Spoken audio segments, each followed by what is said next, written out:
नमस्कार, आप देख रहे हैं राष्ट्रीय जगत विजन न्यूज और मैं हूं आपके साथ निशा शर्मा। एमसीबी जिले के भरतपुर क्षेत्र से प्रधानमंत्री जनमन योजना के तहत कराए जा रहे निर्माण कार्य को लेकर सवाल खड़े हो गए हैं। ग्राम पंचायत कुदरा में बनाया जा रहा पुल पहली ही बारिश में टूटकर बह गया। पुल टूटने के बाद नदी का पानी खेतों में घुस गया, जिससे 12 किसानों की धान की फसल बर्बाद होने का दावा किया जा रहा है। किसानों ने निर्माण में लापरवाही का आरोप लगाते हुए ठेकेदार के खिलाफ एफआईआर और मुआवजे की मांग की है। मामला ग्राम पंचायत कुदरा का है, जहां प्रधानमंत्री जनमन योजना के तहत विकास कार्य कराया जा रहा था। ग्रामीणों का आरोप है कि पुल निर्माण में गुणवत्ता का ध्यान नहीं रखा गया। यही वजह बताई जा रही है कि पहली ही बारिश में पुल पानी के तेज बहाव को नहीं झेल सका और टूटकर बह गया। पुल के टूटने के बाद नदी का पानी आसपास के खेतों में पहुंच गया। किसानों के मुताबिक करीब 3 एकड़ क्षेत्र में लगी धान की फसल पूरी तरह बर्बाद हो गई है।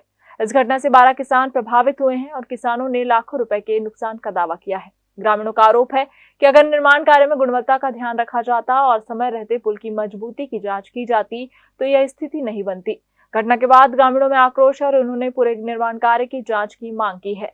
प्रभावित किसानों ने प्रशासन से मांग की है कि पुल निर्माण में कथित लापरवाही की जांच कराई जाए और जिम्मेदार ठेकेदार के खिलाफ एफआईआर दर्ज कर कार्रवाई की जाए। साथ ही किसानों को उनकी बर्बाद हुई फसल का उचित मुआवजा देने की भी मांग की गई है। अपना परिचय बताइए। मेरा नाम समर बहादुर सिंह। क्या समस्या है बताइए। समस्या ये है कि जो ठेकेदार यहाँ रोड को खुदाई किया है और खेत के किनारे वाला मिट्टी पूरा हटा के और हमारा नुकसान करवा दिया गया है। लगभग कितना नुकसान हुआ होगा आपका? अरे पूरा नदी उसी होकर जा रहा है जितना फसल लगा हुआ है। कितने किसान हैं आप लोग? हम मान लीजिए 4-5 भाई हैं। क्या क्या नाम है उनका? एक तो है प्रभुनाथ सिंह और करमभान सिंह, राम बहादुर सिंह और मसौरा का है लालमणि, रामधनी।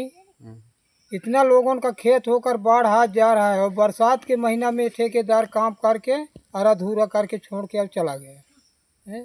उसका नुकसान का भरता कौन देगा? कितना नुकसान हुआ होगा आपका? और तो वहाँ मान लीजिए खाड़ी भर से ऊपर का बोवार था, पूरा मान लीजिए नाला उसी होकर जा रहा है। नहीं तो मतलब लगभग कितने किसानों का?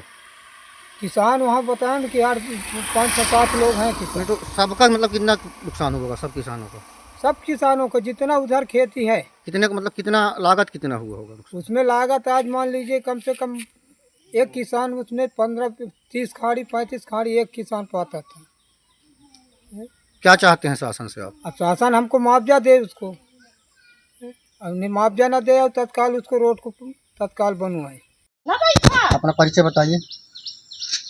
अनीता सिंह। क्या समस्या है? हमारा खेत फूट गया है। लगभग कितना नुकसान हुआ है? 60-70 हज़ार का। अच्छा, तो क्या चाहते हैं शासन से आप? पैसा दें तब ना खेत बनेगा। मुआवजा चाहते हैं? हाँ। तो ठेकेदार द्वारा क्या काम करवाया गया वहाँ? ठेकेदार रोड के खनवा दिया तो फूट गया। आषाढ़ का महीना। क्या नाम है आपका? किरण। क्या समस्या है बताइए। समस्या शासन रोड बना गड्ढा की वजह से खेती का नुकसान हो गया है और उसका नुकसान का भरवाई चाहिए। भरपाई चाहते हैं? कितना लगभग 50-60 हज़ार का नुकसान हो गया है। तो जीवन यापन करने का एक ही आपका रहा सहारा खेत, उसके अलावा कुछ नहीं? नहीं, वही बस ज्यादा। वही मामले को लेकर भरतपुर एसडीएम ने कहा है कि घटना उनके संज्ञान में आई है। तकनीकी अमले को मौके पर भेजा गया है। जांच रिपोर्ट आने के बाद ठेकेदार के खिलाफ नियमानुसार कार्रवाई की जाएगी और प्रभावित किसानों को नियमों के तहत मुआवजा दिलाने की प्रक्रिया आगे बढ़ाई जाएगी। अब जांच रिपोर्ट के बाद ही यह स्पष्ट होगा कि पुल टूटने की वजह क्या थी और निर्माण कार्य में किसी तरह की लापरवाही या तकनीकी खामी हुई थी या नहीं। फिलहाल के लिए इस खबर में बस इतना ही। देश प्रदेश की खबरों से अपडेट रहने के लिए हमारे चैनल को सब्सक्राइब करें और नई खबरों के नोटिफिकेशन के लिए बेल आइकन जरूर दबाएं। नमस्कार।